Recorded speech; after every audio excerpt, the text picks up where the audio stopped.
ಕರ್ತನ ಪರಿಶುದ್ಧ ನಾಮಕ್ಕೆ ಸ್ತೋತ್ರವಾಗಲಿ. ಕರ್ತನ ಸನ್ನಿಧಾನದಲ್ಲಿ ಬೆಳಗಿನ ಜಾವದಲ್ಲಿ ಮತ್ತೊಮ್ಮೆ ಆತನ ಸಾನ್ನಿಧ್ಯದಲ್ಲಿ ತಿರುಗಿ ಬರುವುದಕ್ಕೆ ಕರ್ತನು ಕೊಟ್ಟದ ಕೃಪೆಗಾಗಿ ಸ್ತೋತ್ರ. ಹಲ್ಲೆಲೂಯಾ. ಆಗಲೇ ನಾವು 7ನೇ ದಿವಸದ ಉಪವಾಸ ಪ್ರಾರ್ಥನೆಯಲ್ಲಿ ಕಾಲಿಟ್ಟಿದ್ದೇವೆ. ಹಲ್ಲೆಲೂಯಾ. ಕರ್ತನ ಕೃಪೆ ನಮ್ಮನ್ನು ನಡೆಸಿದೆ. ಹಲ್ಲೆಲೂಯಾ. ಯಾಕೆಂತಂದ್ರೆ ಒಂದು ದಿವಸ ಉಪವಾಸ ಮಾಡ್ಬೇಕು ಅಂತಂದ್ರೆ ಎಷ್ಟು ಹೋರಾಟ ಇದೆ, ಮನೆಯಲ್ಲಿ ಬರುತ್ತೆ ಅಂತ ಅನ್ಕೊಂಡು ನಮ್ಗೆಲ್ಲರಿಗೂ ಗೊತ್ತು.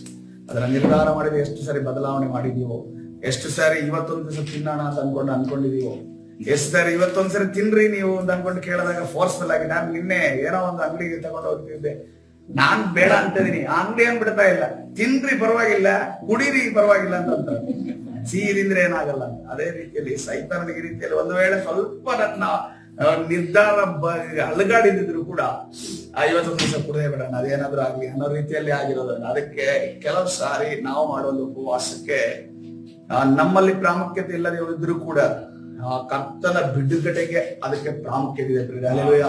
ಕರ್ತನ ನೀನು ಸ್ಟ್ರಿಕ್ಟ್ ಆಗಿ ಕರ್ತನ ಸನ್ನಿಧಾನದಲ್ಲಿ ಮೊರೆ ಇಟ್ಟು ಪ್ರಾರ್ಥನೆ ಮಾಡಿ ಒಂದು ವಿಚಾರವಾಗಿ ನೀನು ದೃಢವಾಗಿ ನೀನು ಕರ್ತನ ಸನ್ನಿಧಿ ಪ್ರಾರ್ಥನೆ ಮೊರೆ ಇಟ್ಟು ಮಾಡಿದ್ದಾದ್ರೆ ಕರ್ತನ ಉಪವಾಸ ಮುಗಿಯುವುದರ ಒಳಗಡೆ ಕರ್ತನ ಅದ್ಭುತವನ್ನ ಮಾಡುವಾತನಾಗಿದೆ. ಹಲ್ಲೆಲೂಯಾ. ಅದು ಕರ್ತನ ವಾಗ್ದಾನ ಆಗಿದೆ. ಹಲ್ಲೆಲೂಯಾ. ಕರ್ತನ ಪರಿಶುದ್ಧ ನಾಮಕ್ಕೆ ಸ್ತೋತ್ರವಾಗಲಿ. ನಾವು ಧ್ಯಾನ ಮಾಡ್ತಾ ಇದ್ದೇವೆ. ಇವತ್ತು ಈ ಸಂದೇಶದ ಕೊನೆಯ ಭಾಗಕ್ಕೆ ನಾವು ಬಂದಿದ್ದೇವೆ. ಮುಂದಿನ ವಾರ ನಾವು 2ನೇ ಭಾಗದ ಸಂದೇಶಕ್ಕೆ ನಾವು ಹೋಗ್ತಾ ಇದ್ದೇವೆ. ಈ ಸಂದೇಶದ 2ನೇ ಭಾಗ ಅಲ್ಲ, ಟೋಟಲಿ ನಾವು ಉಪವಾಸದಲ್ಲಿ 3 ವಿಚಾರಗಳನ್ನ ಕಲಿಸಬೇಕು ಅಥವಾ ಕಲಿಬೇಕು ಅನ್ನೋದನ್ನ ಕರ್ತನು ನನಗೆ ಗೋಚರ. ಮೊದಲನೇ ವಿಚಾರವನ್ನ 7 ಡೇಸ್, ಈ 7 ಡೇಸ್ ಅಲ್ಲಿ ಕರ್ತನು ನನಗೆ ಕೊಟ್ಟಂತ ದೈವಿಕ ಆಲೋಚನೆ ನಿಮ್ಮ ಕೈಗೆ ನಾನು ಒಪ್ಪಿಸ್ತಾ ಇದ್ದೇನೆ ಅಷ್ಟೇ. ನಿನ್ನೆ ದಿವಸ ನಾವು ಓದಿದ್ವಿ, ಯಾರ ವಿಚಾರವಾಗಿ ನಾವು ತಿಳಿದುಕೊಂಡು ಓದಿದ್ವಿ? ಅಬೀಮೆಲೆಕನ ವಿಚಾರವಾಗಿ ಓದಿದ್ವಿ. ನಾನು ಆ ವಾಕ್ಯಗಳನ್ನ ಓದಿಕೊಳ್ತೇನೆ. ಯಾವಾಗ ನಿನ್ನೆ ನಡೆದಂತ ವಾಕ್ಯಗಳು ನಮಗೆ ನೆನಪಾಗ ಆದಿಕಾಂಡ 20ನೇ ಅಧ್ಯಾಯ 3ನೇ ವಚನದಿಂದ ನಾವು ಓದಿಕೊಳ್ಳೋಣ. ಆದಿಕಾಂಡ 20ನೇ ಅಧ್ಯಾಯ 3ನೇ ವಚನ. ಅದರ ರಾತ್ರಿಯಲ್ಲಿ ದೇವರು ಅಬೀಮೆಲೆಕನ ಕನಸಿನಲ್ಲಿ ಬಂದು, ಇದಕ್ಕಿಂತ ಮುಂಚೆ ಏನ್ ನಡೆದಿದೆ? ಅಬ್ರಹಾಮ ಮತ್ತು ಸಾರಳು ಆ ಒಂದು ಗೆರಾರ್ ಎಂಬ ಸ್ಥಳಕ್ಕೆ ಬಂದಿದ್ದಾರೆ. ಗೆರಾರ್ ಎಂಬ ಸ್ಥಳ ಯಾರ್ದು? ಒಂದು ಅಂಡರ್ ಅಲ್ಲಿರುವಂತ, ನಿಯಂತ್ರಣದಲ್ಲಿರುವಂತ ಅಬೀಮೆಲೆಕ ಅಲ್ಲಿ ರಾಜನಾಗಿದ್ದ. ಆ ಒಂದು ದೇಶಕ್ಕೆ ಅವರು ಬರುವಾಗ ಬಂದಂತ ಸಂದರ್ಭದಲ್ಲಿ ಇವನಿಗೆ ಹೆದರಿಕೆ ಆಗುತ್ತೆ. ಏನಂತಂದ್ರೆ ತನ್ನ ಹೆಂಡತಿಯ ನಿಮಿತ್ತವಾಗಿ ನನ್ನನ್ನು ಕೊಲ್ಲಬಹುದು, ಇಲ್ಲದ್ರೆ ನನ್ನ ಆ ಹೆಂಡತಿಯ ನಿಮಿತ್ತವಾಗಿ ಅವಳನ್ನು ಅಪಹರಿಸಿ ತೆಗೆದುಕೊಂಡು ಹೋಗ್ಬೋದು. ಅದಕ್ಕೋಸ್ಕರವಾಗಿ ಅವನೇನ್ ಹೇಳ್ತಾನೆ, ತನ್ನ ಹೆಂಡತಿಯನ್ನ ಅವನು ತಂಗಿ ತಂದ್ಕೊಂಡು ಹೇಳ್ತಾನೆ. ಆ ಒಂದು ಸಂದರ್ಭದಲ್ಲಿ ಅಬೀಮೆಲೆಕರಿಂದ ಅಯ್ಯೋ ಇವ್ರ ತಂಗಿ ಅಲ್ವಾ, ಇವನ್ ತಂಗಿನ ನಾನ್ ಮದುವೆ ಆಗ್ಬೋದಲ್ಲ ಅಂತ ಅನ್ಕೊಂಡು ಆಲೋಚನೆಯನ್ನ ಇಟ್ಟುಕೊಂಡು ಏನ್ ಮಾಡ್ತಾನೆ, ಆ ಸಾರಳನ್ನ ಅರಮನೆಗೆ ಕರೆಸಿಕೊಳ್ಳುತ್ತಾನೆ. ಒಂದು ರೀತಿಯಲ್ಲಿ ಅಪಹರಣವೇ ಆಗಿರೋ ರೀತಿಯಲ್ಲಿ. ಆವಾಗ ಕರ್ತನು ಅವನು ಆಕೆ ದೇಹದ ಮೇಲೆ ಕೈ ಇಡುವುದಕ್ಕಿಂತ ಮುಂಚೆ ಕರ್ತನು ಆತನ ಜೊತೆ ಮಾತನಾಡಿದ, ಅಬೀಮೆಲೆಕನ ಜೊತೆ ಮಾತನಾಡಿದ, ನೀನು ಆ ಸ್ತ್ರೀಯನ್ನು ಸೇರಿಸಿಕೊಂಡದ್ದರಿಂದ ಸಾಯತಕ್ಕನಾಗಿದ್ದಿ, ಆಕೆ ಬೊತ್ತ ಇದೆ ಎಂದನು. ಅಬೀಮೆಲೆಕನು ಆಕೆಯನ್ನು ಕೂಡಲಿಲ್ಲವಾದ್ದರಿಂದ ಅವನು, ಸ್ವಾಮಿ, ನಿರಪರಾಧಿಯಾದ ಜನವನ್ನು ನಾಶ ಮಾಡುವೆಯ? ಆ ಮನುಷ್ಯನು ಈಕೆ ತನಗೆ ತಂಗಿ ಆಗಬೇಕೆಂದು ತಾನೇ ಹೇಳಲಿಲ್ಲವೇ? ಈಕೆಯು ಅವನು ತನಗೆ ಅಣ್ಣನಾಗಬೇಕೆಂದು ಹೇಳಿದಳು. ನಾನು ಯಥಾರ್ಥ ಮನಸ್ಸಿನಿಂದಲೂ ಶುದ್ಧ ಹಸ್ತದಿಂದಲೂ ಇದನ್ನು ಮಾಡಿದೆನು ಅಂದನು. ಅದಕ್ಕೆ ದೇವರು, ನೀನಿದನ್ನ ಯಥಾರ್ಥ ಮನಸ್ಸಿನಿಂದ ಮಾಡಿದೆ ಎಂಬುದನ್ನು ನಾನು ಬಲ್ಲೆ. ಆದ ಕಾರಣ ನಾನಂತೂ ನೀನು ನನಗೆ ವಿರುದ್ಧವಾಗಿ ಪಾಪ ಮಾಡದಂತೆ ನಿನ್ನನ್ನು ತಡೆದು ಆಕೆಯನ್ನ ಮುಟ್ಟಗೊಳಿಸಲಿಲ್ಲ. ಹಲ್ಲೆಲೂಯಾ. ಇಲ್ಲಿ ಅಬ್ರಹಾಮನ ಹೆಂಡತಿಗೆ ಪ್ರೊಟೆಕ್ಷನ್ ಯಾರಾಗಿದ್ದಾರೆ? ಗಂಡ ಆಗಿದ್ದಾರೆ, ದೇವರ ಪ್ರೊಟೆಕ್ಷನ್ ಆಗಿದೆ. ಹಲ್ಲೆಲೂಯಾ. ನಮಗಿರುವಂತ ಕುಟುಂಬದ ಮೇಲೆ ಪ್ರೊಟೆಕ್ಷನ್ ನಾವು ಅಂದುಕೊಂಡಿರುವುದು, ಆದ್ರೆ ಕರ್ತನು ನಿಜವಾದ ರಕ್ಷಣೆ ಆಗಿದ್ದಾನೆ. ಹಲ್ಲೆಲೂಯಾ. ಆತನು ರಕ್ಷಣೆ ಆಗಬೇಕಾದ್ರೆ ಅಬ್ರಹಾಮನ ರೀತಿಯಲ್ಲಿ ನಾವು ಜೀವಿಸಬೇಕಾಗಿದೆ. ಅಬ್ರಹಾಮನ ಯಾವ ರೀತಿಯಲ್ಲಿ ಕರ್ತನ ಜೊತೆ ಸ್ನೇಹದಿಂದ ಇದ್ದನೋ, ಒಂದು ಫ್ರೆಂಡ್ ಆಗಿದ್ದನೋ, ಅವರ ಮಾತುಕತೆ ನೋಡುವಾಗ ದೇವರು ಮತ್ತು ಮನುಷ್ಯನ ಸಂಬಂಧ ನಾವು ಕಾಣೋದೇ ಇಲ್ಲ. ಒಂದು ಸ್ನೇಹಿತನ ಸಂಬಂಧ, ಜೊತೆಯಲ್ಲಿರುವಂತ ಆ ಸ್ನೇಹಿತನ ಸಂಬಂಧವನ್ನು ನಾವು ಗಮನಿಸ್ತೇವೆ. ಆ ರೀತಿಯಲ್ಲಿರುವುದಾದ್ರೆ ನಮ್ಮ ಕುಟುಂಬದ ಮೇಲೆಯೂ, ನಮ್ಮ ಮಕ್ಕಳ ಮೇಲೆಯೂ, ನಮ್ಮ ಹೆಂಡತಿ ಗಂಡದ ಮೇಲೆಯೂ, ಅದೇ ಸಹೋದರ ಸಹೋದರಿಯರ ಮೇಲೆಯೂ, ನಮ್ಮ ಸ್ವಾಸ್ಥ್ಯದ ಮೇಲೆಯೂ ಆತನು ಬೆಂಕಿ ಬೇಲಿಯಾಗಿ ಕಾಯವಾತನಾಗಿದೆ. ಹಲ್ಲೆಲೂಯಾ. ಹೀಗಿರುವಲ್ಲಿ ಆ ಮನುಷ್ಯನ ಹೆಂಡತಿಯನ್ನು ತಿರುಗಿ ಅವನಿಗೆ ಒಪ್ಪಿಸಿ ಬಿಡು, ಅವನು ಪ್ರವಾದಿ, ನಿನಗೋಸ್ಕರ ನನಗೆ ಪ್ರಾರ್ಥಿಸುವನು ಮತ್ತು ನೀನು ಬದುಕುವಿ. ಆಕೆಯನ್ನು ಒಪ್ಪಿಸುವುದಿಲ್ಲವೆಂದರೆ ನೀನು ನಿನ್ನವರೆಲ್ಲರೂ ಸತ್ತೇ ಸಾಯುವಿರೆಂದು ತಿಳಿದುಕೋ ಎಂದು ಕನಸಿನಲ್ಲಿ ಹೇಳಿದನು. ಹಲ್ಲೆಲೂಯಾ. ಕರ್ತನ ಪರಿಶುದ್ಧ ನಾಮಕ್ಕೆ ಸ್ತೋತ್ರವಾಗಲಿ.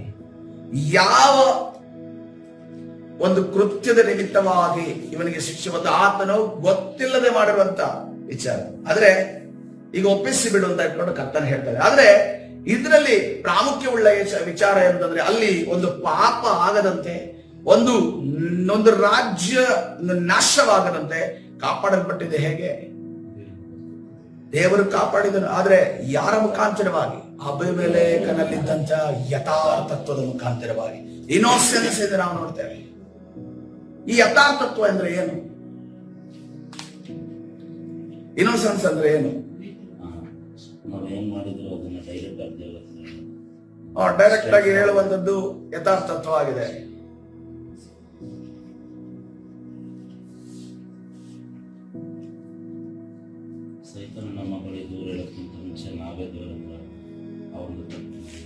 ಅದು ಒಂದು ರೀತಿಯ ಯಥಾರ್ಥತ್ವ ಆಗಿದೆ.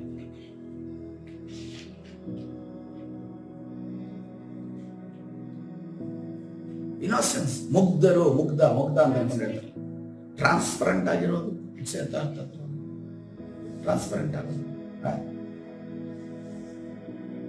ಯಾರೇನು ಹೇಳಿದ್ರು ಅದು ರಿಸೀವ್ ಮಾಡೋದು, ಅದು ಕೂಡ ಮುಗ್ಧತೆನೆ. ಅದು ಒಂದು ಕಡೆ ಜಡತನ ಅಷ್ಟೇನೆ. ಅದಕ್ಕೆ ನಿಷ್ಕಳಂಕವಾದ ಮನಸ್ಸು ದೇವರ ಮುಂದೆ ಆಗ್ಲಿ ಜನರ ಮುಂದೆ ಆಗ್ಲಿ ನಿಷ್ಕಳಂಕವಾದ ಮನಸ್ಸು. ಕರ್ತನೆ ಹೇಳ್ತಾ ಇದ್ದಾನೆ, ನೀವು ಸರ್ಪದಂತೆ ಜಾಣರಾಗಿರಿ, ಪಾರಿವಾಳದಂತೆ ನಿಷ್ಕಪಟಿಗಳು. ಇಲ್ಲಿ ನಾವು ಅಭಿಮೆಲೆಕನ ಒಬ್ಬ ಅನ್ಯ ಜನನಾಗಿ ಜೀವಿಸಿದ ರಾಜನ ಜೀವಿತದಲ್ಲಿ ನಾವು ಕಲಿತಾ ಇದ್ದೀವಿ. ಏನಂತ ಕಲಿತಾ ಇದ್ದೀವಿ? ಈತನು ನಿಷ್ಕಪಟನಾಗಿದ್ದಾನೆ. ಅವನು ಏನ್ ಬೇಕಾದ್ರೂ ಮಾಡಬಹುದಿತ್ತು. ಅವನು ದೇವ್ರ ಮಾತು ಕೇಳಬೇಕು, ದೇವ್ರ ಮಾತು ಪಾಲಿಸಬೇಕು ಅಂತ ಆಗಿರ್ಲಿಲ್ಲ. ಯಾಕಂದ್ರೆ ಅವನಿಗೆ ಯಾವುದೇ ರೀತಿಯ ಕನೆಕ್ಷನ್ ಅವನ ಜೊತೆ ಇಲ್ಲ. ಇದು ಕನೆಕ್ಷನ್ ಯಾರ ಜೊತೆ ಇದ್ದಿದ್ದು? ಅಬ್ರಹಾಮನ ಜೊತೆ ಇದ್ದಿದ್ದು. ಆದರೆ ಆತನು ನಿಷ್ಕಪಟಿಯಾಗಿ ಆತನು ಕರ್ತನ ಮುಂದೆ ನಡೆದುಕೊಂಡನೆಂದು ನಾವು ನೋಡ್ತೀವಿ. ಹಲ್ಲೆಲೂಯಾ. ಈ ನಿಷ್ಕಪಟಿಗಳನ್ನ ದೇವರು ಕಾಯ್ತಾರೆ, ದೇವರು ಕಾಪಾಡ್ತಾರೆ. ನಿಷ್ಕಪಟಿಗಳನ್ನ, ಯಥಾರ್ಥತ್ವದಿಂದ ಜೀವಿಸುವವರನ್ನ ದೇವರು ಕಾಪಾಡ್ತಾರೆ. ಹೇಗೆ ನಾವು ಗೊತ್ತಾಯ್ತಲ್ಲ ಯಾವ ರೀತಿಯಲ್ಲಿ ಅಭಿಮೆಲೆಕನ ದೇವರು ಕಾಪಾಡುದು. ಎಂತ ದೊಡ್ಡ ಒಂದು ಕೃತ್ಯ ಅಲ್ಲಿ ನಡೆದು ಆದರೂ ಕೂಡ ಶಿಕ್ಷೆ ಬಂತು. ಆದರೂ ಅದನ್ನು ಒಪ್ಪಿಸಿ ಬಿಟ್ಟಿದ್ದರ ನಿಮಿತ್ತವಾಗಿ ಅವರ ರಾಜ್ಯದಲ್ಲಿ ಒಂದು ಪಿಡುಗು ಅದು ಎಲ್ರಿಗೂ ಹರಡಿತ್ತು. ಎಲ್ಲಾ ಹೆಂಗಸರಲ್ಲಿ ಮಜೆ ಆಗಿದ್ರು ಮತ್ತು ಎಲ್ಲರೂ ಸಾಯುವಂತ ಪರಿಸ್ಥಿತಿಯಲ್ಲಿ ಎದುರಾಗಿತ್ತು. ಎಲ್ಲವೂ ಕೂಡ ನಿವಾರಣೆ ಆಯ್ತು ಆತನ ನಿಮಿತ್ತವಾಗಿ. ಹಲ್ಲೆಲೂಯಾ. ಆತನು ದೇವರಿಗೆ ಭಯಪಟ್ಟಿದ್ದರ ನಿಮಿತ್ತವಾಗಿ. ಹಲ್ಲೆಲೂಯಾ. ಇವತ್ತಿನ ದಿವಸ ಅಭಿಮೆಲೆಕನು ನಮಗೆ ಹೇಳಿಕೊಡ್ತಾ ಇದ್ದಾನೆ, ನಾವು ಎಷ್ಟೇ ಆಲೋಚನೆ, ಎಷ್ಟೇ ಇಂಟೆಲಿಜೆನ್ಸ್, ಎಷ್ಟೇ ಬುದ್ಧಿವಂತಿಕೆ ಉಪಯೋಗಿಸಿದ್ರು ಕೂಡ ದೇವರ ಜ್ಞಾನದ ಮುಂದೆ ನಾವು ಬಹಳ ಚಿಕ್ಕವರಾಗಿದ್ದೇವೆ. ಹಲ್ಲೆಲೂಯಾ. ನಾವು ಯಾರ ಜೊತೆ ಈ ಯಥಾರ್ಥದಿಂದ ವರ್ತಿಸಬೇಕು? ಮೊದಲನೇದಾಗಿ ದೇವರ ಜೊತೆ ಯಥಾರ್ಥತ್ವದಿಂದ ವರ್ತಿಸಬೇಕು. ಸಿನ್ಸಿಯರ್ ರಿಲೇಶನ್ಶಿಪ್ ವಿತ್ ಗಾಡ್ ಅದನ್ನು ನೋಡ್ತೇವೆ. ದೇವರ ಜೊತೆ ಯಥಾರ್ಥತ್ವದಿಂದ ವರ್ತಿಸಬೇಕು. ಯಾಕೆ ನಾವು ಯಥಾರ್ಥದಿಂದ ವರ್ತಿಸೋದಿಲ್ವಾ? ನಮ್ದು ಅನೇಕ ತಪ್ಪುಗಳಿರ್ತವೆ. ಪ್ರಾರ್ಥನೆಗೆ ಕೂರುವಾಗ ನಾವು ಇನ್ನೊಬ್ಬರ ವಿಚಾರವಾಗಿ ಅವ್ರು ಹಂಗ್ ಮಾಡಿದ್ರು ಹಿಂಗ್ ಮಾಡೋದು ಅಂತ ಅನ್ಕೊಂಡು ಹೇಳ್ತೀವಿ. ಆದ ನಂತರ ಕರ್ತನೆ ನನ್ನನ್ನು ಕಾಪಾಡು ಅಂತ ಹೇಳ್ತೀವಿ. ಬಟ್ ನಾನು ಹಿಂಗ್ ಮಾಡಿದೆ ಕರ್ತನೆ, ನನ್ನಿಂದ ಈ ತಪ್ಪುಗಳು ನಡೆದವು, ಕರ್ತನೆ ನನ್ನನ್ನು ಕ್ಷಮಿಸು, ಅವರಿಂದ ನನಗೆ ಯಾವುದೇ ಕೇಡು ಬರದಾಗ ನಮ್ಮನ್ನ ಕಾಪಾಡುವುದ ಕೇಳುವುದೇ ಅದು ನಿಜವಾದ ಸತ್ಯವಾದ ಪ್ರಾರ್ಥನೆ ಆಗಿದೆ. Hallelujah, hallelujah. ನೋಡ್ರಿ, ಎಲ್ರು ಹೇಳ್ತಾರೆ ಎರಡು ಕೈ ಚಪ್ಪಾಳೆ ಹೊಡೆದ್ರೆ ಏನೂ ಆಗೋದಿಲ್ಲ. ಇದು ಗಾದೆ ಮಾತು ಎಷ್ಟು ಸತ್ಯ ಅಲ್ವಾ ಕೆಲವು ಸಂದರ್ಭಗಳಲ್ಲಿ. ಅದಕ್ಕೋಸ್ಕರವಾಗಿ ನಮ್ಮದನ್ನ ನಾವು ಒಪ್ಪಿಕೊಂಡು ಇನ್ನೊಬ್ಬರನ್ನ ತೋರಿಸೋದನ್ನ ಬಿಟ್ಟು ಬಿಡ, ದೇವರಿಗೆ ಬಿಟ್ಟಿದ್ದು ಬಿಡ. ನಮ್ಮದನ್ನ ನಾವು ಒಪ್ಪಿಕೊಂಡ್ರೆ ಕರ್ತನು ಅರ್ಧ ಕೆಲಸ, ಮುಕ್ಕಾಲು ಕೆಲಸ ಅಲ್ಲಿ ಮುಗೀತು. ಕರ್ತನ ಬಿಡುಗಡೆ ಬಂತು ಅಂತ ಲೆಕ್ಕ. ಹಲ್ಲೆಲೂಯಾ. ಅದಕ್ಕೋಸ್ಕರವಾಗಿ ಇಬ್ರಿಯ ಬರೆದ ಪತ್ರಿಕೆ 10:22 ವಚನ ಈ ರೀತಿಯಲ್ಲಿ ಹೇಳ್ತಾ ಇದೆ, ನೀನು ಅಪರಾಧಿ ಎಂದು ನಮ್ಮ ಮನಸ್ಸು, ನಿರಪರಾಧಿ ಎಂದು ನಮ್ಮ ಮನಸ್ಸು ನಮಗೆ ಸಾಕ್ಷಿ ಹೇಳದಂತೆ ನಾವು ಹೃದಯವನ್ನು ಪ್ರೋಕ್ಷಿಸಿಕೊಂಡು ದೇಹವನ್ನು ತಿಳಿ ನೀರಿನಿಂದ ತೊಳೆದುಕೊಂಡು ಪರಿಪೂರ್ಣವಾದ ನಂಬಿಕೆ ಉಳ್ಳವರಾಗಿಯೂ ಯಥಾರ್ಥ ಹೃದಯ ಉಳ್ಳವರಾಗಿಯೂ ದೇವರ ಬಳಿಗೆ ಬರೋಣ. ಹಲ್ಲೆಲೂಯಾ. ನಿಮಗೆ ಗೊತ್ತಿದೆಯಾ ಯಥಾರ್ಥರನ್ನ ದೇವರು ಹೆಂಗ್ ಕಾಪಾಡ್ತಾನೆ ಅಂತ? ಈ ಸಭೆಯಲ್ಲಿ ಅನೇಕ ನಿದರ್ಶನಗಳು ನಡೆದಿದ್ದಾವೆ. ಸುಳ್ಳು ಪ್ರವಾದಿಗಳು, ಸುಳ್ಳು ಬೋಧಕರು ಅಥವಾ ನಂಬಿಕೆಯಿಂದ ಬಿಟ್ಟು ಹೋದವರು ಮನಸ್ಸು ಕೆಡಿಸುವಾಗ ಎಲ್ಲರೂ ಬಿದ್ದೋದ್ರು. ಆದ್ರೆ ಯಾರು ಇನ್ನೋಸೆಂಟ್ ಆಗಿದ್ದಾರೋ, ಯಾರು ಮುಗ್ಧರಾಗಿದ್ದಾರೋ ಕರ್ತನವರನ್ನ ಕಾಪಾಡಿದ್ದಾನೆ. ಕರ್ತನ ಪರಿಶುದ್ಧ ನಾಮಕ್ಕೆ ಸ್ತೋತ್ರವಾಗಲಿ. ದೊಡ್ಡಹಳ್ಳಿಯಿಂದ ಒಬ್ಬರು ವಿಶ್ವಾಸಿ ಬರ್ತಾರೆ. ಅವರ ಸುತ್ತಲೂ ಇರುವವರೆಲ್ಲರೂ ಕೂಡ ಬಹಳ ಬುದ್ಧಿವಂತರು, ಬಹಳ ದೊಡ್ಡ ಜ್ಞಾನಿಗಳು ಎಂದು ಅವರು ಅಂದುಕೊಂಡಿದ್ದಾರೆ. ಅವರೆಲ್ಲ ಬಿದ್ದು ಹೋದ್ರು. ದೇವರ ಆ ಕುಟುಂಬವನ್ನ ಕಾಪಾಡಿದನು. ಹಲ್ಲೆಲೂಯಾ. ಕರ್ತನ ಪರಿಶುದ್ಧ ನಾಮಕ್ಕೆ ಸ್ತೋತ್ರವಾಗಲಿ. ಕರ್ತನವರನ್ನ ಕಾಪಾಡಿದನು. ನಾವೆಲ್ಲರೂ ಕೂಡ ನಮ್ಮ ಪ್ಲಾನ್ ಪ್ರಕಾರ ಎಲ್ಲವೂ ನಡೆಯುತ್ತೆ ಅಂತ ಅನ್ಕೊಳ್ತೇವೆ. ಆದ್ರೆ ಕರ್ತನು ಈ ಮುಗ್ಧರನ್ನು ಇದೆಯಲ್ಲ, ಅವರನ್ನ ಕರ್ತನ ಕಾಪಾಡ್ತಾನೆ. ಹಲ್ಲೆಲೂಯಾ. ಯಾರು ಏನೋ ವಿಷಯ ತಿಳಿದೆ ಈ ಒಂದು ಇಕ್ಕಟ್ಟಿನಲ್ಲಿ ಸಿಕ್ಕಾಕಿಕೊಂಡಿರ್ತಾರೋ ಆ ಇಕ್ಕಟ್ಟಿನಿಂದ ಅವರನ್ನ ಬಿಡುಗಡೆ ಮಾಡಲು ಕರ್ತನ ಶಕ್ತನಾಗಿದ್ದಾನೆ. ಹಲ್ಲೆಲೂಯಾ. ಯಾಕಂತಂದ್ರೆ ನಮಗೆ ಅನೇಕ ಬಾರಿ ಇಂಥ ಪರಿಸ್ಥಿತಿಗಳು, ಬಿದ್ದು ಹೋಗುವಂತ ಪರಿಸ್ಥಿತಿಗಳು ಬರುವಂತ ಸಂದರ್ಭದಲ್ಲಿ ನಮಗೂ ಗೊತ್ತಿರುತ್ತೆ, ಇದರ ಮಧ್ಯದಲ್ಲಿ ಕೆಲವು ಇನ್ನೋಸೆಂಟ್ಗಳಿದ್ದಾರೆ, ಕೆಲವು ಮುಗ್ಧರಿದ್ದಾರೆ. ಅವರು ಬಿದ್ದು ಹೋಗುವಂತ ಪರಿಸ್ಥಿತಿ ಎದುರಾದಾಗ ನಾವು ಮೊರೆ ಇಡುವಾಗ ಕರ್ತನು ನಮ್ಮ ಪ್ರಾರ್ಥನೆಯನ್ನು ಕೇಳಿದಾನೆ, ಕರ್ತನವರನ್ನು ಉಳಿಸಿಕೊಟ್ಟಿದ್ದಾನೆ. ಹಲ್ಲೆಲೂಯಾ. ನಮ್ಮ ಸಭೆಗೆ ಆ ಮುಗ್ಧ ವಿಶ್ವಾಸಿಗಳನ್ನ ಕರ್ತನು ಉಳಿಸಿಕೊಟ್ಟಿರುವಂತ ನಿದರ್ಶನಗಳು ಅನೇಕ ಇದಾವೆ. ಹಲ್ಲೆಲೂಯಾ. ಇನ್ನೊಂದು ನಿದರ್ಶನ, ಇಡೀ ಕುಟುಂಬವೇ ಬಿದ್ದೋಯ್ತು. ಇಡೀ ಕುಟುಂಬವೇ ಬಿದ್ದೋಯ್ತು. ಆದರೆ ಮುಗ್ಧರಾದ 2 ದಂಪತಿಗಳನ್ನ ಕರ್ತನು ಕಾಪಾಡಿದ್ರು. ಹಲ್ಲೆಲೂಯಾ. ಇನ್ನೊಂದು ನಿದರ್ಶನ ನಡೆಯಿತು. ಸಂಪೂರ್ಣವಾಗಿ ಅವರ ಕುಟುಂಬದ ಸುತ್ತಲಿರುವಂತಹ, ಅವರ ಜೊತೆ ವ್ಯವಹಾರದಲ್ಲಿ ತೊಡಗಿರುವಂತಹ ವ್ಯಕ್ತಿಗಳೆಲ್ಲ ಬಿದ್ದು ಹೋದರು. ಆದ್ರೆ ಮಧ್ಯದಲ್ಲಿರುವಂತ ಏನೂ ಗೊತ್ತಿಲ್ಲದಿರುವಂತ ಈ ವ್ಯಕ್ತಿಗಳಿಂದ ಮೋಸವನ್ನ ಅನುಭವಿಸಿದಂತ ಆ ವ್ಯಕ್ತಿ ಈಗಲೂ ಕೂಡ ಆಶೀರ್ವಾದ ನಿಧಿಯಾಗಿ ಅವನ ಕುಟುಂಬ ಕರ್ತನಲ್ಲಿ ನಿಂತಿದೆ. ಹಲ್ಲೆಲೂಯಾ. ಯಾರು ಎತ್ತ ಅಂತ ಅನ್ಕೊಂಡು ನಾನು ಹೇಳೋದಿಲ್ಲ, ಎಲ್ಲರಿಗೂ ಕೂಡ ನಮಗೆ ಗೊತ್ತಿದೆ. ಹಲ್ಲೆಲೂಯಾ. ಕರ್ತನು ಮುಗ್ಧರನ್ನ, ಯಥಾರ್ಥರನ್ನ ಕಾಯುವಾತನಾಗಿದ್ದಾನೆ. ಅದಕ್ಕೆ ನೋಡ್ರಿ, ಮತ್ತಾಯನ ಸುವಾರ್ತೆ 5:8 ವಚನ ನೋಡುವಾಗ, ನಿರ್ಮಲ ಚಿತ್ತರು ಧನ್ಯರು, ಅವರು ದೇವರನ್ನು ನೋಡುವರು. ಹಲ್ಲೆಲೂಯಾ. ಆ ನಿರ್ಮಲ ಚಿತ್ತರನ್ನ, ದೇವರನ್ನ ನೋಡುವುದಕ್ಕೆ, ದೇವರನ್ನ ಆರಾಧನೆ ಮಾಡುವುದಕ್ಕೆ, ದೇವರನ್ನ ಸೇವಿಸುವುದಕ್ಕೆ ಯಾರು ಕೂಡ ತಡೆಯಲು ಸಾಧ್ಯವಿಲ್ಲ. ಹಲ್ಲೆಲೂಯಾ. ಯಾಕಂದ್ರೆ ಕರ್ತನು ತಾನೇ ಅವರನ್ನ ನೆಟ್ಟನೆಯ ಮಾರ್ಗದಲ್ಲಿ ಅವರನ್ನ ನಡೆಸುತ್ತಿರುತ್ತಾನೆ. ಹಲ್ಲೆಲೂಯಾ. ಆದ್ರೆ ನಾವೇನ್ ಮಾಡ್ತೀವಿ, ಕೆಲವು ಬಾರಿ ದೇವರ ಮುಂದೆಯೂ ಮರೆಮಾಚ್ತೇವೆ. ಇಬ್ಬರು ಫರಿಸಾಯರು, ಸುಂಕದವನು ಇಬ್ಬರು ಕೂಡ ಪ್ರಾರ್ಥನೆ ಮಾಡಕ್ಕೆ ಬಂದರು. ಫರಿಸಾಯರು ಏನ್ ಹೇಳ್ತಾ ಇದ್ದಾನೆ,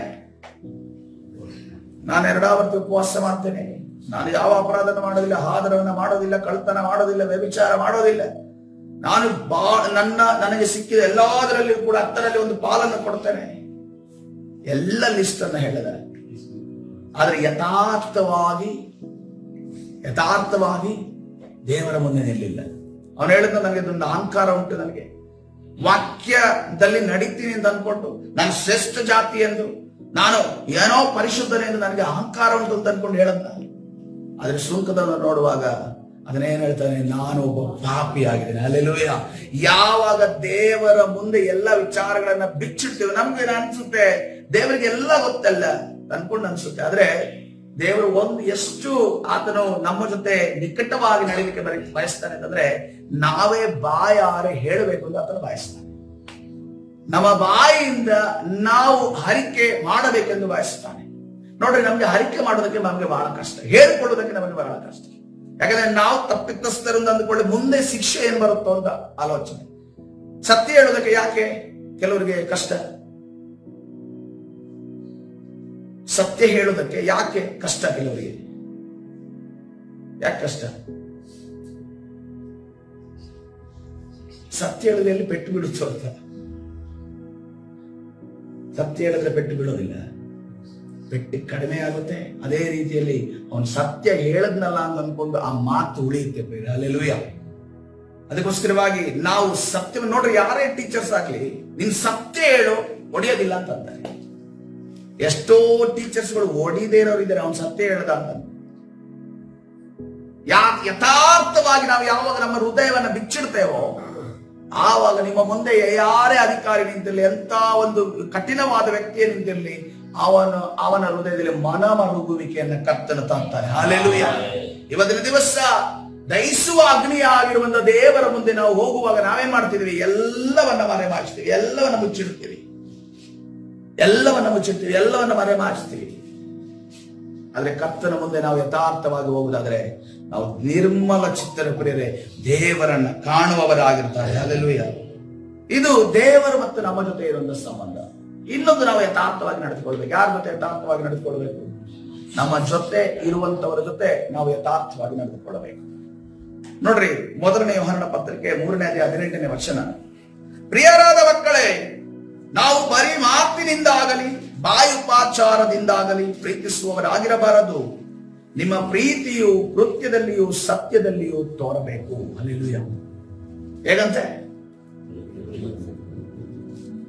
ಪ್ರಿಯರಾದ ಮಕ್ಕಳೇ, ಬರೀ ಮಾತಿನಿಂದಾಗಲಿ ಬಾಯ ಉಪಚಾರದಿಂದಾಗಲಿ, ಕೇವಲ ಬರೀ ಮಾತಿನಿಂದ ಮಾತ್ರ ಒಳ್ಳೆಯವರಾಗಿ ನಡೆದುಕೊಂಡು ಬಾಯ ಉಪಚಾರವನ್ನ ಖಾಲಿ ಬಾಯಲ್ಲೇ ಮುಗಿಸಿಬಿಡೋದು, ಮಾಡೋದಿಲ್ಲ. ಉಪಚಾರ ಬಾಯಲ್ಲೇ ಮುಗಿಸಿಬಿಡೋದು. ಇಂಥ ಜನರು ನಮ್ಮ ಮಧ್ಯದಲ್ಲಿದ್ದಾರೆ. ನಮಗೆ ರೆಕಗ್ನೈಸ್ ಆಗುತ್ತೆ, ಖಾಲಿ ಬಾಯಲ್ಲಿ ಮಾತ್ರ ಮಾತಾಡೋದು, ಇದೊಂದು ಏನಿಲ್ಲ, ಕ್ರಿಯೆಗಳಿಲ್ಲ ಅಂತ ಅರ್ಥ ಆಗುತ್ತೆ.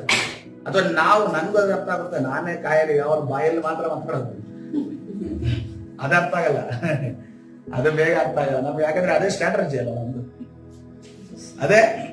ಅದೇ ನಮ್ ಸ್ಟ್ರಾಟಜಿ. ಬಾಯಲ್ಲಿ ಚೆನ್ನಾಗಿ ಮಾತಾಡಿ ಬರೀ ಮಾತಿನಿಂದ ತೋರಿಸಿ ಜನರನ್ನ ಮರಳಬಾರದೇ ನಮ್ಮ ಸ್ಟ್ರಾಟಜಿ ಆಗಿರುತ್ತೆ. ಅದನ್ನ ಯಾವಾಗ ನಾವು ಅರ್ಥ ಮಾಡ್ಕೊಳ್ಳೋದು? ಅದು ನಂದೇ ಕೀ ಪಾಯಿಂಟ್, ಒಂದು ಏನು ಬಾಣ ಅನ್ನೋ ರೀತಿಯಲ್ಲಿ ಪ್ರೀತಿಸುವವನು ಆಗಿರಬಾರದು. ಏನೋ ಹೇಳ್ತಾನೆ ಯೋಹಾನನ, ಹೇಳ್ತಾನೆ, ನಿಮ್ಮ ಪ್ರೀತಿಯು ಕೃತ್ಯದಲ್ಲಿಯೂ ಸತ್ಯದಲ್ಲಿಯೂ ತೋರಬೇಕು. ಹಲ್ಲೆಲೂಯಾ. ನಿಮ್ಮ ಪ್ರೀತಿ ಯಾವ್ದಂತೆ? ಪೌಲ ಹೇಳ್ತಾನೆ, ನಂಬಿಕೆ ನಿರೀಕ್ಷೆ ಹೆಚ್ಚಾಗಿ ಉಳಿಯುವಂಥದ್ದು ಪ್ರೀತಿ ಇದೆ. ಆದ್ರೆ ಪ್ರೀತಿ ಯಾವ ರೀತಿ ಬರ್ಬೇಕಂತೆ? ಕೃತ್ಯದಲ್ಲಿಯೂ ಸತ್ಯದಲ್ಲಿಯೂ ಬರಬೇಕಂತೆ. ಕೃತ್ಯದಲ್ಲಿಯೂ ಸತ್ಯದಲ್ಲಿ ಯಾರಿಗೆ ಪ್ರೀತಿ ಮಾಡ್ತಾರೋ ಅವರಿಗೆ ಅದು ರಿಟರ್ನ್ ಬರುತ್ತೆ. ಹಲ್ಲೆಲೂಯಾ. ಅದು ಅವರಿಗೆ ರಿಟರ್ನ್ ಬರುತ್ತೆ, ಅವರ ತಲೆಮಾರಿಗೆ ಅದು ರಿಟರ್ನ್ ಬರುತ್ತೆ. ಯಾರು ಅದನ್ನ ಮಾಡ್ತಾರೆ? ಆದ್ರೆ ನಾವೇನ್ ಮಾಡ್ತೀವಿ? ತುಂಬಾ ಜನ ಏನ್ ಮಾಡ್ತೀವಿ? ನಾವು ಖಾಲಿ ಬಾಯಲ್ಲಿ ಮಾತ್ರ ಪ್ರೀತಿ ತೋರಿಸ್ತೀವಿ, ಆದ್ರೆ ನಮ್ಮ ಕೃತ್ಯದ ಮುಖಾಂತರ ಸತ್ಯವಾಗಿ ನಾವು ಪ್ರೀತಿ ಮಾಡೋದಿಲ್ಲ. ಆದ್ರೆ ಪ್ರಿಯರೇ, ಈ ಲೋಕ ಏನೇ ಆಗ್ಲಿ, ಲೋಕ ಏನೇ ಬದಲಾವಣೆ ಆಗಲಿ, ಎಷ್ಟೇ ಮೋಸ ತುಂಬಲಿ, ಎಷ್ಟೇ ಅಂಧಕಾರ ತುಂಬಿಕೊಳ್ಳಲಿ, ನಾವು ವಿಶ್ವಾಸಿಗಳು, ದೇವ ಮಕ್ಕಳು, ನಮ್ಮ ಸಭೆಯ ಮಕ್ಕಳು ಪ್ರಿಯರೇ, ನಾವು ಸತ್ಯದಲ್ಲಿಯೂ ನಾವು ಕೃತ್ಯದಲ್ಲಿಯೂ ಪ್ರೀತಿ ಮಾಡುವವರಾಗಿರಬೇಕು. ಹಲ್ಲೆಲೂಯಾ. ಯಾವಾಗ ಸತ್ಯದಲ್ಲಿಯೂ ಕೃತ್ಯದಲ್ಲಿಯೂ ನಾವು ಪ್ರೀತಿ ಮಾಡ್ತೇವೋ ಪರಲೋಕದಲ್ಲಿ ನ್ಯಾಯಸ್ಥಾನದಲ್ಲಿ ನಿಲ್ಲುವಂತ ನಮ್ಮನ್ನ ಕರ್ತನ ಮೇಲಕ್ಕಿಡುವ ಆತನಾಗಿದೆ. ಹಲ್ಲೆಲೂಯಾ.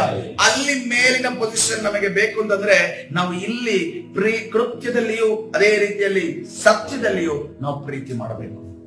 ಎಫೆಸ ಬರೆದ ಪತ್ರಿಕೆ 6ನೇ ಅಧ್ಯಾಯ 6ನೇ ವಚನ.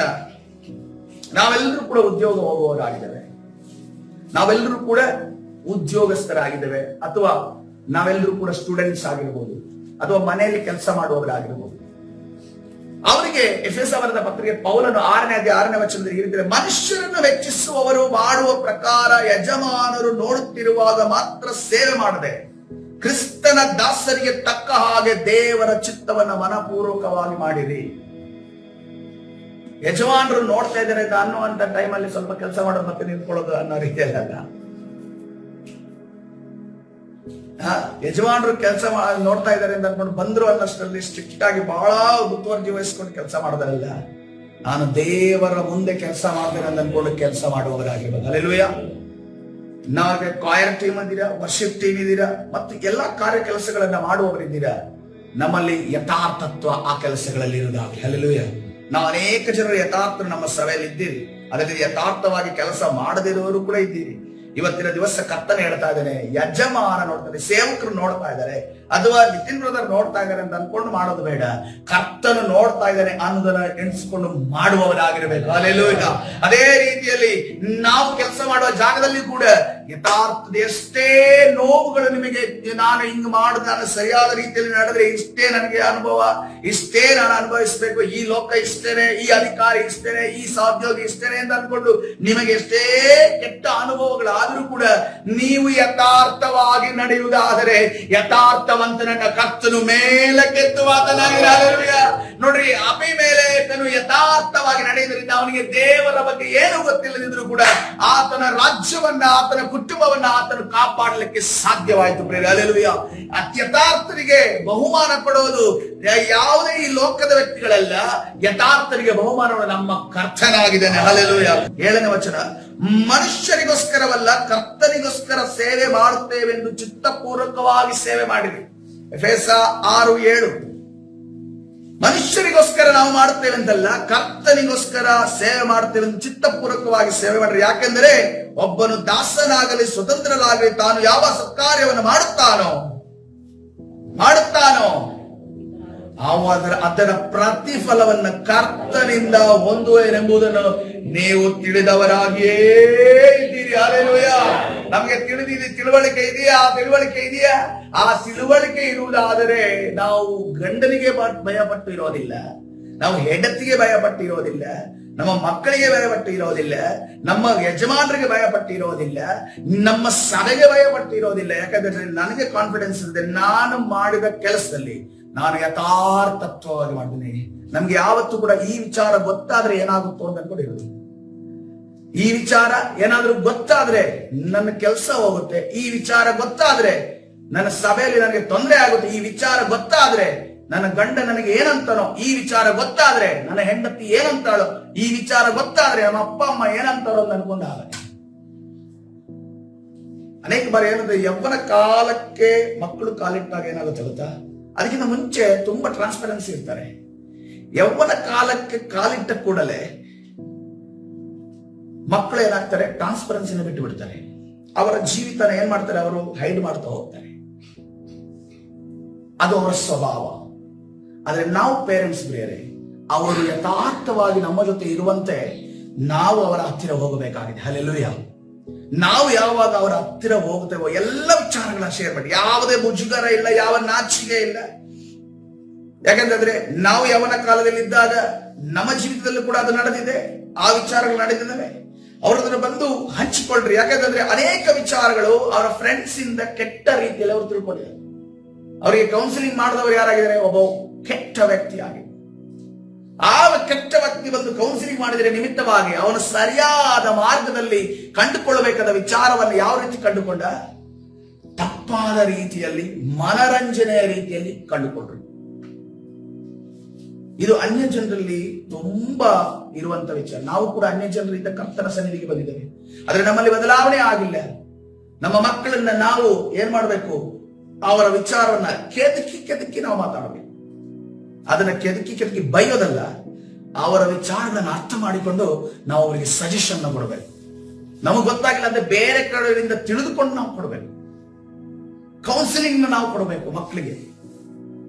ಈ ರೀತಿ ನಾವು 24 hours ಅವರ ಒಂದು ಫೀಲಿಂಗ್ಸ್ ಅನ್ನ ನಾವು ನುಗ್ಗಿ ಮಾತಾಡ್ಲಿಲ್ಲ ಅಂತಂದ್ರೆ ಅವ್ರೇನ್ ಮಾಡ್ತಾರೆ ಗೊತ್ತಾ, ನನ್ನ ಏಜಿಗೂ ನಮ್ಮ ಅಪ್ಪ ಅಮ್ಮನ ಏಜಿಗೂ ಗ್ಯಾಪ್ ಇದೆ. ಅವ್ರಿಗೆ ಗೊತ್ತಾಗಲ್ಲ, ನನಗೆ ಗೊತ್ತಾಗ್ತಿದೆ, ನಾನು ಇಂಟೆಲಿಜೆಂಟ್ ಆಗ್ತೀನಿ, ನಾನು ಬುದ್ಧಿವಂತನಾಗ್ತಿದ್ದೀನಿ, ನನ್ನ ತಂದೆ ತಾಯಿಗಿಂತ ನಾನು ಬುದ್ಧಿವಂತನು ಅಂದ್ಕೊಳ್ತೇನೆ.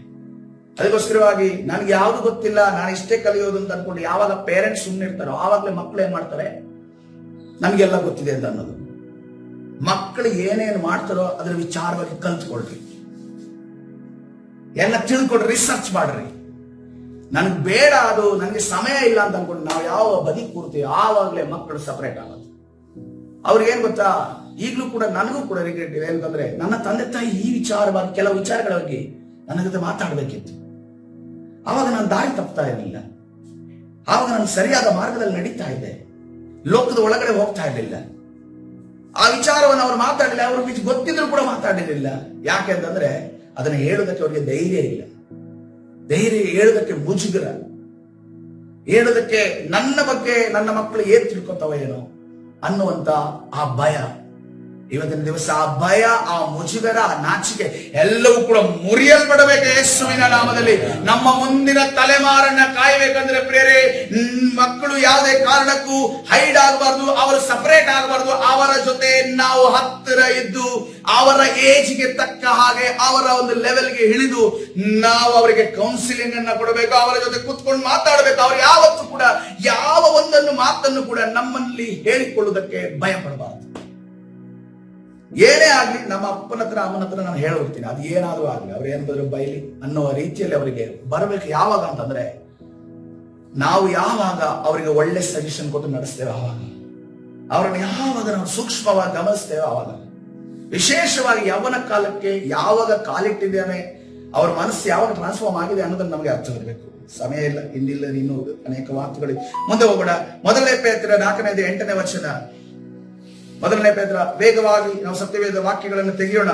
1 ಪೇತ್ರ 4:8 ವಚನ. ಮೊಟ್ಟ ಮೊದಲು ನಿಮ್ಮೊಳಗೆ ಯಥಾರ್ಥವಾದ ಪ್ರೀತಿ ಇರಲಿ. ಪ್ರೀತಿ ಏನ್ ಮಾಡ್ತಂತೆ? ಬಹು ಪಾಪಗಳನ್ನ ಮುಚ್ಚುತ್ತದೆ. ಹಲ್ಲೆಲೂಯಾ. ನಿಜವಾದ ಯಥಾರ್ಥವಾದ ಪಾಪ ಆದ್ರೆ ಬಹು ಪಾಪಗಳನ್ನ ಮುಚ್ಚುತ್ತದೆ. ನಾಟಕೀಯ ಪ್ರೀತಿ ಆದ್ರೆ ಚೆನ್ನಾಗಿ ಪ್ರೈಸ್ ಲಾರ್ಡ್ ಅಂತ ಅನ್ಕೊಂಡು ಇನ್ನೊಂದು ಕಡೆ ಹೋಗಿ ಬೇರೆ ರೀತಿಯಲ್ಲಿ ಮಾತಾಡುವಂತ ಪರಿಸ್ಥಿತಿ. ವಿಚಾರ ಗೊತ್ತಾಯ್ತು ಇಲ್ಲಿ ಏನು ಅಂತ ಅನ್ಕೊಂಡು ವ್ಯಕ್ತಿದ್ದು ಮಾತಾಡಿದ್ರು, ಪ್ರೈಸ್ ಲಾರ್ಡ್ ಅಂದ್ರು, ಹಾಯ್ ಬಾಯ್ ಇಂದ ಬರ್ತೀನಿ ಅಂತ ಅನ್ಕೊಂಡು ಹೇಳುವಾಗ ಇನ್ನೊಂದು ಕಡೆಯಲ್ಲಿ ಓಪನ್ ಆಗುತ್ತೆ. ಆದ್ರೆ ನಿಜವಾದ ಯಥಾರ್ಥವಾದ ಪ್ರೀತಿ ಆದ್ರೆ ಅದೇನ್ ಮಾಡುತ್ತೆ? ಆ ಪಾಪ ಏನ್ ಸೀಕ್ರೆಟ್ ಹೇಳಿದ್ರು ಅದನ್ನು ಮುಚ್ಚಿಡುತ್ತೆ. ಅದಕ್ಕೋಸ್ಕರ ಪ್ರಾರ್ಥನೆ ಮಾಡುತ್ತೆ. ಹಲ್ಲೆಲೂಯಾ. ಆ ರೀತಿ ನೀನು ನಡೆಸಲ್ಪಡಿದ್ರೆ ನೀನು ನಿಜವಾದ ದೇವರ ಮಗನಾಗಿದ್ದೆ. ಹಲ್ಲೆಲೂಯಾ. ಕರ್ತನ ಪರಿಶುದ್ಧ ನಾಮಕ್ಕೆ ಸ್ತೋತ್ರವಾಗಲಿ. ಫಿಲಿಪ್ಪಿ 2:15 ವಚನ. ಹೀಗೆ ನೀವು ನಿರ್ದೋಷಿಗಳು ಯಥಾರ್ಥ ಮನಸ್ಸುಳ್ಳವರಾಗಿದ್ದು ವಕ್ರ ಬುದ್ಧಿಯುಳ್ಳ ಮೂರ್ಖ ಜಾತಿಯ ಮಧ್ಯದಲ್ಲಿ ದೇವರ ನಿಷ್ಕಳಂಕವಾದ ಮಕ್ಕಳಾಗುವಿರಿ. ಹಲ್ಲೆಲೂಯಾ. ನಿಷ್ಕಳಂಕವಾದ ಮಕ್ಕಳಾಗಬೇಕು. ನಮ್ಮಲ್ಲಿ ಏನಿರಬೇಕು? ಈ ಯಥಾರ್ಥತೆ ಇರಬೇಕು. ಹಲ್ಲೆಲೂಯಾ. ಯಥಾರ್ಥತೆ ಇರುವುದಾದ್ರೆ ನಾವು ನಿಷ್ಕಳಂಕವಾದ ಮಕ್ಕಳಾಗ್ತೇವೆ. ಮೂರನೇದಾಗಿ ಸಿನ್ಸಿಯರ್ ಯುವರ್ ಸೆಲ್ಫ್. ನಿಮ್ಮ ಜೊತೆ ನೀವು ಸಿನ್ಸಿಯರ್ ಆಗಿರ್ಬೇಕು. ಮೊದಲನೇದಾಗಿ ನಿಮ್ಮ ಜೊತೆ ನೀನು ಸಿನ್ಸಿಯರ್ ಆಗಿರ್ಬೇಕು. ನಿನ್ನ ಮನಸ್ಸಾಕ್ಷಿ ಜೊತೆ ಸಿನ್ಸಿಯರ್ ಆಗಿರ್ಬೇಕು. ನಿನಗೆ ನೀನು ಮೋಸ ಮಾಡ್ಕೋಬಾರ್ದು. ನಿನಗೆ ನೀನು ಮೋಸ ಮಾಡ್ಕೋಬಾರ್ದು. ಯಾಕಂದ್ರೆ 1 ತಿಮೋತಿ 1:5 ವಚನದಲ್ಲಿ ತಿಮೋತಿಯ ಪೌಲನು ಸಭೆ ನಡೆಸುವ ವಿಚಾರದಲ್ಲಿ ಈ ರೀತಿಯಲ್ಲಿ ಹೇಳ್ತಾ ಇದ್ದಾನೆ. ಶುದ್ಧ ಹೃದಯ, ಒಳ್ಳೆಯ ಮನಸ್ಸಾಕ್ಷಿ, ನಿಷ್ಕಪಟವಾದ ನಂಬಿಕೆ ಎಂಬಿವುಗಳಿಂದ ಹುಟ್ಟಿದ ಪ್ರೀತಿಯೇ ದೇವ ವಾಕ್ಯೋಪದೇಶದ ಗುರಿಯಾಗಿದೆ. ಹಲ್ಲೆಲೂಯಾ. ಶುದ್ಧ ಹೃದಯ, ಒಳ್ಳೆಯ ಮನಸ್ಸಾಕ್ಷಿ, ನಿಷ್ಕಪಟವಾದ ನಂಬಿಕೆ ಯಾರಲ್ಲಿರ್ಬೇಕು? ತಿಮೋತಿಯೇ ನಿನ್ನಲ್ಲಿ ಇರಬೇಕು ಅಂತ ಅನ್ಕೊಂಡು ಹೇಳ್ತಾ ಇದ್ದಾನೆ ಪೌಲನು. ಅದೇ ರೀತಿಯಲ್ಲಿ ತಿಮೋತಿಯ ಆ ಒಂದು ಬರೆದ ಪತ್ರಿಕೆಯ ಮುಖಾಂತರವಾಗಿ ನಮ್ಗೆ ಹೇಳ್ತಾ ಇದ್ದಾನೆ ಪೌಲನು. ಯೇಸು ಕ್ರಿಸ್ತರ ಪವಿತ್ರಾತ್ಮನ ನಡೆಸುವಿಕೆಯ ಮುಖಾಂತರವಾಗಿ ಶುದ್ಧ ಹೃದಯ, ಒಳ್ಳೆಯ ಮನಸ್ಸಾಕ್ಷಿ, ನಿಷ್ಕಪಟವಾದ ನಂಬಿಕೆ. ಹಲ್ಲೆಲೂಯಾ. ನಮ್ಮಲ್ಲಿರುವಂತ ಎಲ್ಲ ಕಪಟತನ ಮಾರ್ಪಡಿದ್ರೆ ಒಂದು ವಿಷಯ ಹೇಳ್ತೀನಿ, ಕಪಟತನ ಯಾವತ್ತೂ ಅದು ಸಕ್ಸಸ್ ಆಗಲ್ಲ. ಅದು ಸಕ್ಸಸ್ ಆಗಲ್ಲ. ಕರ್ತನ ಮುಂದೆ ಆಗ್ಲಿ, ಕರ್ತನ ಜನರ ಮುಂದೆ ಆಗ್ಲಿ, ನಿಮ್ಮ ಜೊತೆ ಆಗ್ಲಿ ಅದು ವರ್ಕೌಟ್ ಆಗಲ್ಲ. ಕೀರ್ತನೆ 112 ವಚನ ನೋಡುವಾಗ ಇದು ಪ್ರಾಮುಖ್ಯ ಉಳ್ಳ ವಾಕ್ಯ. ಇದು ಕೊನೆಯ ಒಂದು ವರ್ಸ್ ಆಗಿದೆ. ಕೀರ್ತನೆ 112 ವಚನ. ಯಥಾರ್ಥರಿಗೆ ಕತ್ತಲೆಯಲ್ಲಿಯೂ ಜ್ಯೋತಿ ಮೂಡುವುದು, ದಯೆಯು ಕನಿಕರವು ನೀತಿಯು ಉಳ್ಳ ದೇವರೇ ಆ ಜ್ಯೋತಿ. ಹಲ್ಲೆಲೂಯಾ. ಹಲ್ಲೆಲೂಯಾ. ನಿನ್ನ ಕತ್ತಲೆಯಲ್ಲಿರುವಾಗ, ನಿನ್ನ ಕಷ್ಟದಲ್ಲಿರುವಾಗ ನೀನು ಯಥಾರ್ಥತೆಯನ್ನು ತೋರಿಸಿ ಮುಗ್ಧನಾಗಿ ಜೀವಿಸಿ, ನೀನು ಕತ್ತಲೆಯಲ್ಲಿರುವಾಗ, ಇಕ್ಕಟ್ಟಿನಲ್ಲಿರುವಾಗ, ಕಷ್ಟದಲ್ಲಿರುವಾಗ, ವೇದನೆಯಲ್ಲಿರುವಾಗ, ಕಣ್ಣೀರಿನಲ್ಲಿರುವಾಗ ಆ ಎಲ್ಲಾ ಗಾಢಾಂಧಕರದ ಮಧ್ಯದಲ್ಲಿ ಒಂದು ಜ್ಯೋತಿ ಮೂಡುತ್ತೆ. ಆ ಜ್ಯೋತಿ ಯಾವುದೆಂದು ನೋಡುವಾಗ ದಯೆಯು ಕನಿಕರವು ನೀತಿಯು ಉಳ್ಳ ದೇವರೇ ಆ ಜ್ಯೋತಿ ಆಗಿದ್ದಾರೆ. ನಿನ್ನ ಕರ್ತರು ನಿನ್ನನ್ನು ಸಂಧಿಸುವುದಕ್ಕೆ ಬರಬೇಕು ಅನ್ನೋದಾದ್ರೆ ಅಭಿಬಲೇಖನ ರೀತಿಯಲ್ಲಿ ನೀನು ಯಥಾರ್ಥನಾಗಿರಬೇಕು. ಹಲ್ಲೆಲೂಯಾ. ಕೀರ್ತನೆ 97:11 ವಚನ ಓದಿಕೊಂಡು ವಾಕ್ಯವನ್ನು ಮುಗಿಸಿಕೊಳ್ಳೋಣ. ನೀತಿವಂತರಿಗೋಸ್ಕರ ಪ್ರಕಾಶವು, ಯಥಾರ್ಥ ಉಳ್ಳವರಿಗೋಸ್ಕರ ಏನಂತೆ? ಸಂತೋಷವು ಬಿತ್ತಲ್ಪಟ್ಟಿವೆ. ಹಲ್ಲೆಲೂಯಾ. ಕರ್ತನ ಪರಿಶುದ್ಧ ನಾಮಕ್ಕೆ ಸ್ತೋತ್ರ. ನಿನಗೆ ಸಂತೋಷ ಬೇಕು ಅಂತ ಯಾರಿಗೆ ಸಂತೋಷ ಬೇಡ? ಮಾಸ್ಟರ್ ಯಾವಾಗ ಎಷ್ಟು ಜನ ಸಂತೋಷವಾಗಿದ್ದೀರಾ ಅಂತ ಹೇಳ್ತಾರೆ. ಅವಾಗ ಎಲ್ಲರೂ ಕೈ ಎತ್ತಿ, ದುಃಖದಲ್ಲಿದ್ರು, ನೋವಲ್ಲಿದ್ರು, ಬೇಸರದಲ್ಲಿದ್ರು ಕೈ ಎತ್ತಕ್ಕೆ. ಯಾಕಂದ್ರೆ ನಮ್ಮ ಇಂಡಿಯಾ ದೇಶದವರಿಗೆ ಕೈ ಎತ್ತಕ್ಕೆ ಏನಂದ್ರೆ ಜೈ ಅಂದ್ರೆ ಸಾಕು. ಯಾರಿಗೆ ಜೈ ಅಂತಿದೆ ನನಗೆ ಗೊತ್ತಿಲ್ಲ, ಜೈ ಅಂತ ಬರ್ತೀವಿ. ಆ ರೀತಿಯ ಸ್ವಭಾವ ನಾವು ಇಂಡಿಯನ್ಸ್ ಆಗಿರೋದು. ಅದನ್ನ ನನ್ನನ್ನು ಒಳಗೊಂಡು ಯಾರ ದೂರದಲ್ಲಿ ಜೈ ಅಂತಂದ್ರೆ ನಾವು ಜಯ ಅಂತ, ಅಥವಾ ಯಾವ್ದೋ ಕೆಟ್ಟದಕ್ಕೆ ಹಲೆಲುವೆ ಅಂತ ಹೇಳಿದ್ರು ಕೂಡ ಹಲೆಲುವೆ ಅಂತ. ಆದರೆ ಕರ್ತನೆ ಹೇಳ್ತಾ ಇದ್ದಾನೆ ಏನಂತೆ, ಸಂತೋಷ ಬೇಕಾದ್ರೆ ನಾವೇನ್ ಬೇಕು, ಯಥಾರ್ಥರಾಗಿರಬೇಕು. ಹಲೆಲುಯ. ಪ್ರಿಯರ, ಯಥಾರ್ಥರನ್ನ ಕರ್ತನ ಮೇಲೆತ್ತಾನೆ. ಇನ್ನೋಸೆಂಟ್ ಗಳನ್ನ ಕರ್ತನ ಕೈ ಬಿಡೋದಿಲ್ಲ. ಇನ್ನೋಸೆಂಟ್ ಗಳನ್ನ ಕರ್ತನ ಸಿಕ್ಕಿ ಹಾಕ್ಸೋದಿಲ್ಲ. ಇನ್ನೋಸೆಂಟ್ ಗಳು ಎಲ್ಲೂ ಕೂಡ ಬಿದ್ದು ಹೋಗೋದಿಲ್ಲ. ಅವರನ್ನ ಕರ್ತನು ಎಲ್ಲಾ ಗುಂಡಿಗಳಿಂದ ಕಾಪಾಡ್ತಾನೆ. ಈ ಯೋಸೇಫ್ ಇನ್ನೋಸೆಂಟ್ ಆಗಿದ್ದಲ್ಲ, ಅವನಿಗೆ ಕನಸನ್ನ ಯಾರ ಹತ್ರ ಹೇಳಬೇಕು, ಯಾರ ಹತ್ರ ಹೇಳಬಾರ್ದು ನನಗೂ ಗೊತ್ತಿಲ್ಲ. ಹೋಗಿ ಅಣ್ಣಂದಿರ ಹತ್ರ ಹೇಳ್ತಾ ಇದ್ದಾನೆ ಕನಸುಗಳನ್ನ. ಇವ್ರು ಹೊಟ್ಟೆ ಕಿಚ್ಚು ಮಾಡಿ ಇವ್ರಿಗೆ ಪ್ಲಾನ್ ಆಗ್ತಿದೆ ಅಂತ ಇವನಿಗೆ ಗೊತ್ತಿಲ್ಲ. ಅವ್ರ ಮುಖದ ಛಾಯೆಯಿಂದ ಗೊತ್ತಾಗ್ತಾ ಇಲ್ಲ. ಎಲ್ಲಿ ಗೊತ್ತಾಯ್ತು, ನೀವ್ ಯಾಕೆ ಹಿಂಗ್ ನೋಡ್ತಿದ್ದೀರಾ ಅಂತ ಅನ್ಕೊಂಡು ಎಲ್ಲಿ ಕೇಳ್ದ ಅವನು, ಅಲ್ಲಿ ಗುಂಡಿಗೆ ಆತ್ಮ ಸಮಯದಲ್ಲಿ ಕೇಳ್ದ. ಆದ್ರೆ ಅದಕ್ಕಿಂತ ಮುಂಚೆ ಇವ್ರು ಹೊಟ್ಟೆ ಕಿಚ್ಚು ಪಡ್ತಾ ಇರೋದು, ಇವ್ರಿಗೆ ಸಿಟ್ಟು ಬರ್ತಾ ಇರೋದು, ಕೋಪ ಬರ್ತಾ ಇರೋದು, ಇವ್ರು ನನ್ನ ವಿರುದ್ಧವಾಗಿ ದ್ವೇಷ ಇಟ್ಟಿರೋದು ಇವ್ರಿಗೆ ಗೊತ್ತಾಗಿಲ್ಲ. ಅವನು ಇನ್ನೋಸೆಂಟ್ ಆಗಿ ಹೇಳ್ತಾ ಇದ್ದಾನೆ. ಆದ್ರೆ ಆ ಇನ್ನೋಸೆಂಟ್ ಅನ್ನ, ಗುಂಡಿಗೆ ಹಾಕಿದಂತ ಇನ್ನೋಸೆಂಟ್ ನ ದೇವರು ಸಿಂಹಾಸನದ ಮೇಲೆ ಕೂರಿಸಿದವನಾಗಿದ್ದಾನೆ. ಹಲ್ಲೆಲೂಯಾ. ಆತನು ಏನಂತೆ, ಆತನು ಫರೋವನ ನಂತರದ ಒಂದು ವ್ಯಕ್ತಿಯಾಗಿ ಆ ಒಂದು ಕಾಲದಲ್ಲಿ ಜೀವಿಸಿದನು. ಕರ್ತನು ದೊಡ್ಡ ಕಾರ್ಯವನ್ನ ಮಾಡುತ್ತಲ್ಲ ಪ್ರಿಯರೇ. ಅದಕ್ಕೋಸ್ಕರವಾಗಿ ನೀವು ಒಂದು ವೇಳೆ ಯಥಾರ್ಥರಾಗಿದ್ರೆ ಬದಲಾವಣೆ ಆಗಕ್ಕೆ ಹೋಗ್ಬೇಡ್ರಿ. ಯಥಾರ್ಥರ ಅಲ್ಲದೆ ಇರುವುದಾದ್ರೆ ಆ ಯಥಾರ್ಥರಾಗುವುದಕ್ಕೆ ಇವತ್ತಿನ ದಿವಸದಿಂದ ನಾವು ಪ್ರಯತ್ನ ಪಡುವವರಾಗೋಣ. ಹಲ್ಲೆಲೂಯಾ.